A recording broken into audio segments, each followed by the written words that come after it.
Hello दोस्तों। तो यहाँ पे हम आपसे बात करेंगे कि लॉजिक या तर्क या इमोशन या भावात्मक जुड़ाव ये क्या चीज़ होता है और इसके परिणाम और इसके दुष्परिणाम दोनों पे चर्चा होगी। अगर आपको वीडियो पसंद आता है तो आप सब्सक्राइब कीजिएगा, नहीं आता है तो कोई बात नहीं है, लेकिन आप वीडियो पूरा एक बार सुन लेंगे तो ये जरूर कंफर्म हो जाएगा कि यहाँ से आप कुछ सीख के जाएंगे। ये मेरी गारंटी है। चलिए शुरुआत करते हैं। सबसे बड़ी चीज ये है कि हम लोग यहाँ पे मानव के जीवन में दो पहलू है। एक है लॉजिक, दूसरा है इमोशन।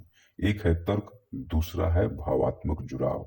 ठीक है, या भाव या बहाव। मैं इसको बहाव भी बोलता हूँ, एनर्जी का फ्लो भी बोलता हूँ। समझना आप बात को। कोई भी बात, जैसे हम बोलते हैं कि आपके अ, पेट में स्टोन है, मैंने बोल दिया, तो तुम मान लोगे क्या? बोलो कि अरे यार क्या बात कर रहा है यार, पेट में कैसे स्टोन है, क्या प्रूफ है बताओ। तो प्रूफ जहाँ पे मांगने वाली बात है तो बोलोगे भाई हमने यहाँ पे ये देखो, मैंने ये इंडोस्कोपी किया है या फिर मैंने अल्ट्रासाउंड किया है, तो मैंने बोल दिया कि पेट में स्टोन है यार, देखती है मेरे पेट में स्टोन है। आप मान लोगे। लेकिन क्योंकि आपको एक प्रूफ है, एक लॉजिक है। मैंने बोला कि अंग्रेजों ने भारत पे कब्जा किया, तो उसका प्रूफ है ना, रिटन रिकॉर्ड है, तर्क है कि हाँ ये सही है, क्यों किया उसका भी तर्क है, उस पर भी हम लोग बात करेंगे। अब एक दूसरा पहलू है। दूसरा पहलू ये है कि मैं ये बोला हूं कि आत्मा होता है या भगवान होता है, तो इसके पीछे क्या तर्क है, इसके पीछे क्या लॉजिक है? कोई लॉजिक नहीं है। जो धर्म गुरु है वो ये बोल देता है कि तुम मान लो कि ये है, क्वेश्चन नहीं करते यहाँ पे। तो भाई जीवन में अब यहाँ पे कंपैरिजन होगी और ये थोड़ा सा दर्दनाक होगा, थोड़ा झेलना पड़ेगा आपको, 2 मिनट के लिए सुनना पड़ेगा। जीवन में एक चीज बताओ मुझे, जितनी सारी चीजें चल रही है उसके पीछे कोई ना कोई तर्क काम कर रहा है। और जहां तर्क नहीं काम करता है वहां पे हम मान लेते हैं कि भगवान कर रहे हैं। पहले के जमाने में जो आसमान में नहीं उड़ते थे तो बोलते थे पुष्पों की मान आसमान में उड़ता है, कोई लॉजिक तर्क नहीं था।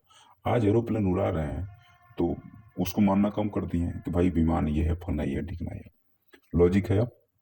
तो प्रकृति हर चीज को एक लॉजिक, डीएनए को जैसे आप ले लो आप, या पेड़ में पानी डालने से पेड़ बढ़ता है, पानी नहीं डालने से सूख जाता है, लॉजिक है।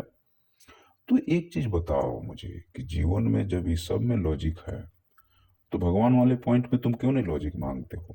उस साधु सन्यासी से तुम्हें लॉजिक मांगना पड़ेगा ना।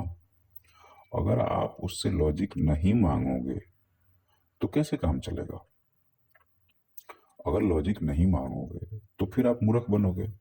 अब यहाँ पे दूसरा एक पॉइंट आता है जिसको हमें समझना पड़ेगा। वो ये पॉइंट आता है कि मान लीजिए कि रिलीजन जो इमोशनल है और साइंस जो लॉजिकल है, ये दो चीजें हैं। साइंस प्रूफ देता है, रिलीजन हमें प्रूफ नहीं देता है, मानने के लिए कहता है। तो जिस देश में, अब पॉइंट की बात होगी, जिस देश में, जिस घर में, जिस समाज में लोग तार्किक होंगे, लॉजिकल होंगे, वहां पे उसका विस्तार अच्छा से होगा, वहां एक बढ़िया सोसाइटी होगा और सुख शांति होगा। जिस समाज में, जिस घर में, जिस व्यक्ति के दिमाग में इमोशन होगा या रिलीजन होगा, वहां पे शांति नहीं होगी, और शांति भी होगी तो झूठी शांति होगी, और उससे आपका प्रोग्रेस नहीं होगा। इसीलिए भारत देश पे अंग्रेजों ने लगभग 200 साल तक कब्जा किया, मुस्लिमों ने 500-700 साल तक कब्जा किया। क्यों हुआ ये? इसलिए क्योंकि आपने मान के सब चीज चले, आपने तर्क नहीं ढूंढा, आपने लॉजिक नहीं ढूंढा। आप हर चीज को मानते गए कि हाँ भगवान भी होता है, ये भी मान लेते हैं। अंग्रेजों का शासन है, चलो इसको भी सहन कर लेते हैं। मुस्लिमों का शासन है, चलो इसको भी सहन कर लेते हैं। उसको छोड़ो आप।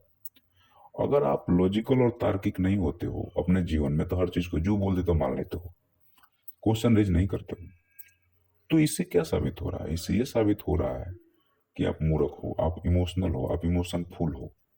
और जो तर्क पे है, लॉजिक पे है, वो आपको हमेशा मूर्ख बना के निकल जाएगा और आप हमेशा मूर्ख बनते रहेंगे।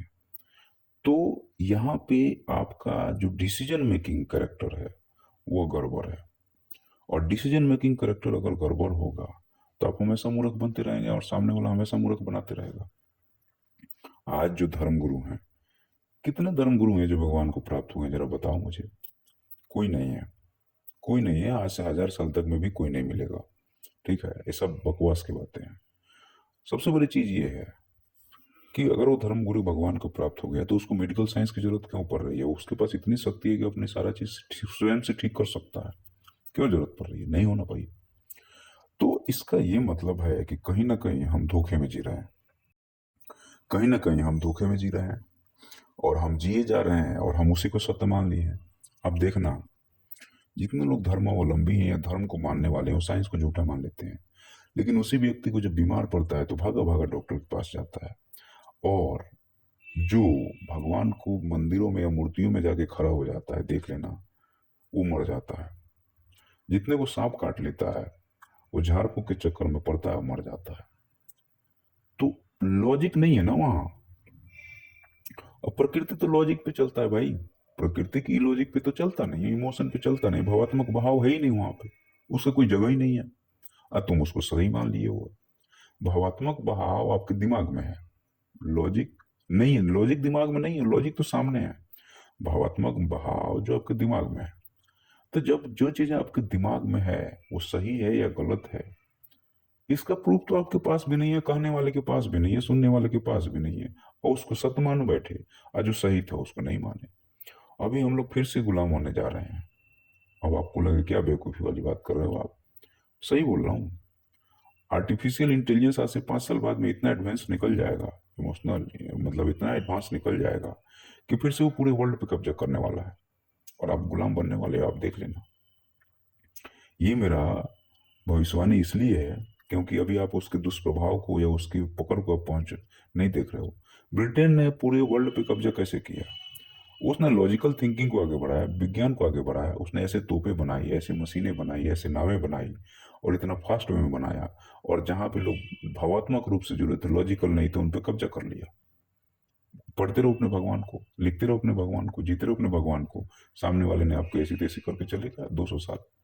और आपके जनरेशन 200 साल पीछे हो गया। सब लूट पाट के लेके चले गए। मुस्लिम आए, लूट पाट के लेके चले गए। क्यों? आज एक चीज बताओ, मंदिरों में पहले इतना अटैक क्यों होता था? क्योंकि उसको पता है, जो लॉजिकल है उसको पता है कि इसमें धन रखा है, लूट के लेके चले जाओ। जो इलॉजिकल है वो बोले भगवान का धन है, क्यों तुम ले जाओगे, जाके कट के मर गया। अगर उसकी जगह पर उतना पैसा खर्च करके सेना बनाया होता, उतना पैसा खर्च के विज्ञान को आगे बढ़ाया होता, तो कोई उसको लूट पाट के ले जाता? उसको नहीं लूट पाट के ले जाता, समाज को नहीं लूट पाट के ले जाता और सब बढ़िया से चलते रहता। तो जब भी साइंस को नीचे करोगे, जब भी तर्क को नीचे करोगे और भावात्मक जुड़ाव को ऊपर ले जाओगे, इमोशन को ऊपर ले जाओगे, तो आप नीचे जाओगे। आपको कोई रोकेगा नहीं, हमेशा नीचे जाओगे। और उसके बाद में आपका क्या होगा? आपका मतलब समझ लो कि आपका खत्म हो जाएगा सब चीज, और आप ही खत्म हो जाओगे, आपका अस्तित्व खत्म हो जाएगा। तो फिर यहाँ पे क्या चीज सही है और क्या चीज गलत है? तो मैं समाज के लिए हम व्यक्ति से शुरू करते हैं, बच्चे से शुरू करते हैं। बच्चे को पढ़ाते हो ना, हमेशा लॉजिकल पढ़ाओ। काम करते हो ना, बोलो भाई जो तुम बोल रहे हो उसका तर्क बता दो, मैं मान लूंगा। नहीं तो मैं नहीं मानने वाला, तुम निकल लो यहाँ से। तो आपको कभी मूर्ख नहीं बनोगे समाज में। घर में है, साइंस की बातें करो, लॉजिक की बातें करो, इलॉजिकल बातें नहीं, बिल्कुल नहीं, उसका प्रभाव ही नहीं पड़ने दो।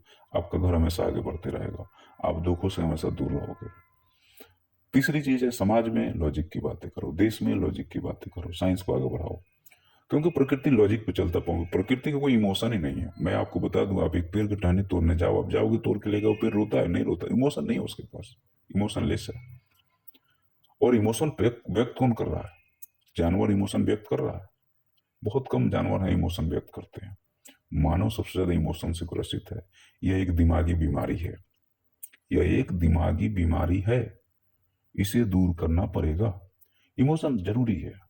इमोशन इसलिए जरूरी है क्योंकि समाज में रहते हैं, कहते हैं human is a social animal.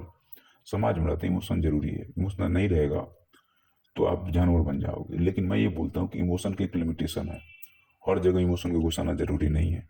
हम समाज में रहते हैं, हमारे भाई हैं, बंधु हैं, हर चीज है, लेकिन वो भी लॉजिक पे गलत नहीं है भाई। एक लॉजिक है कि हाँ भाई, एक माँ के पेट से पैदा हुए, बहन है, लॉजिक है, उसको बचाना चाहिए। इमोशनल भी है और लॉजिक भी है। लेकिन लॉजिक को ऊपर कर देना, इमोशन को नीचे कर देना सही है, इमोशन को ऊपर कर देना, लॉजिक को नीचे कर देना गलत है। हाँ, ये जरूर हो सकता है कि सभी जगह एक ही प्रिंसिपल काम नहीं करते हैं, लेकिन 99% लॉजिक सही है, इमोशन गलत है।